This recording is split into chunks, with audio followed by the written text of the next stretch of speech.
Hi guys, ഇന്ന് ഞാൻ കൊണ്ടുവന്നിട്ടുള്ളത് ഒരു പുതിയ ആപ്ലിക്കേഷനെക്കുറിച്ച് പരിചയപ്പെടുത്താനാണ് ഈ വീഡിയോയിൽ ഞാൻ വന്നിട്ടുള്ളത്. എന്താണെന്ന് വെച്ചാൽ ഇത് വരക്കാർക്ക് വളരെ യൂസ്ഫുൾ ആയിരിക്കും, പ്രത്യേകിച്ച് ഈ ബിഗിനേഴ്സിനൊക്കെ. അവർ കുറേ അന്വേഷിക്കുന്നുണ്ടാവും ഈ സ്റ്റെൻസിൽ ഡ്രോയിങ് എങ്ങനെ ചെയ്യാന്നുള്ളത്. ഈ ബ്ലാക്ക് ആൻഡ് വൈറ്റ് ഡ്രോയിങ്സ് ഉണ്ടാവുമല്ലോ, ഈ മാർക്കർ ഉപയോഗിച്ചുകൊണ്ടും പെയിൻറ്റ് ഉപയോഗിച്ചുകൊണ്ടൊക്കെ ചെയ്യുന്നത്, ബ്ലാക്ക് പെയിൻറ്റ് ഉപയോഗിച്ചുകൊണ്ട് അതെങ്ങനെ ചെയ്യാമെന്നാണ് ഇവിടെ കാണിക്കാൻ പോകുന്നത്.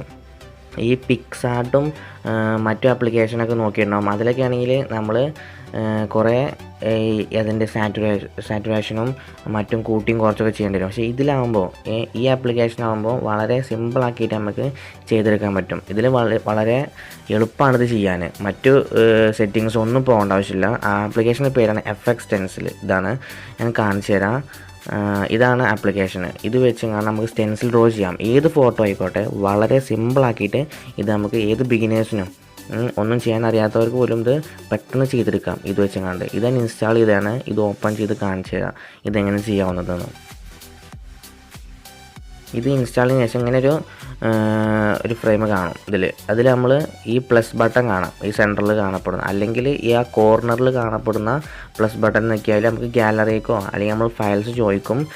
നമ്മളെ ഫോട്ടോ ഏത് ഫയൽസിൽ നിന്നാണ് നമ്മൾ ഫോട്ടോ എടുക്കുന്നത്, ഫോൾഡറിൽ നിന്നാണ് ഫോട്ടോ എടുക്കുന്നത്, അത് സെലക്ട് ചെയ്യാൻ നിങ്ങൾ. ഞാനിവിടെ ചൂസ് ഫ്രം ഗാലറിയാണ് കൊടുക്കുന്നത്. അത് കൊടുത്തതിന് ശേഷം ആൻഡ്രോയിഡ് സിസ്റ്റം കൊടുക്കുന്നു, അതിൽ ഗാലറി കൊടുക്കുന്നു ഞാൻ. അതിനുശേഷം നിങ്ങൾ ഏത് ഫോൾഡറിലാണ് വെച്ചിട്ടുള്ള സെലക്ട് ചെയ്യാം. അതിൽ ഞാൻ ഈ ഫോട്ടോ സെലക്ട് ചെയ്യുന്നത്, ഇതെടുത്തു. ഇനി ഇതിൽ നോക്കാം, ഇതിൻ്റെ അടിയിൽ കാണാം കുറേ ഓപ്ഷൻസ് കാണാം. അതിൽ ഇത് നമുക്ക് കളർ ചേഞ്ച് ചെയ്യാനുള്ളതാണ്. അതായത് ഈ ബ്ലാക്ക് മാറ്റിയിട്ട് നമുക്ക് ഇനി വേറെ വല്ല കളറാക്കണോ, അതോ റെഡ് ബ്ലൂ അങ്ങനെ ഉണ്ടാവുമല്ലോ, അതിലേത് കളർ സെലക്ട് ചെയ്യാനോ, അതിനാണ് ഈ ഓപ്ഷൻ.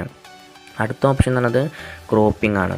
നമ്മൾ സെലക്ട് ചെയ്യുന്ന ഫോട്ടോ നമുക്ക് ക്രോപ്പ് ചെയ്തെടുക്കണോ അതിന് വേണ്ടിയിട്ടാണ്. പിന്നെ അടുത്ത് തന്നെ രണ്ടും പരിചയപ്പെടുത്താൻ, അതായത് നമ്മൾ ആദ്യം ഒറിജിനൽ ഫോട്ടോ പിന്നെ അതുപോലെ തന്നെ നമ്മളിപ്പോൾ ചെയ്ത ഫോട്ടോ അത് കണ്ടോ, ഇപ്പോൾ തമ്മിൽ കമ്പയർ ചെയ്യാം, രണ്ടും തമ്മിൽ എന്തൊക്കെ വ്യത്യാസങ്ങളുണ്ട് അതൊക്കെ മനസ്സിലാക്കാൻ, അതായത് ഒരേപോലെ ആവുന്നുണ്ടോ അങ്ങനെയൊക്കെ നോക്കാൻ വേണ്ടിയിട്ടാണ് നമുക്കിത് യൂസ് ചെയ്യുന്നത്.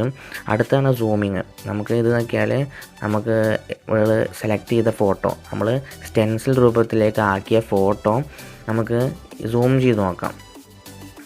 അതിനാണ് ഈ ഓപ്ഷൻ.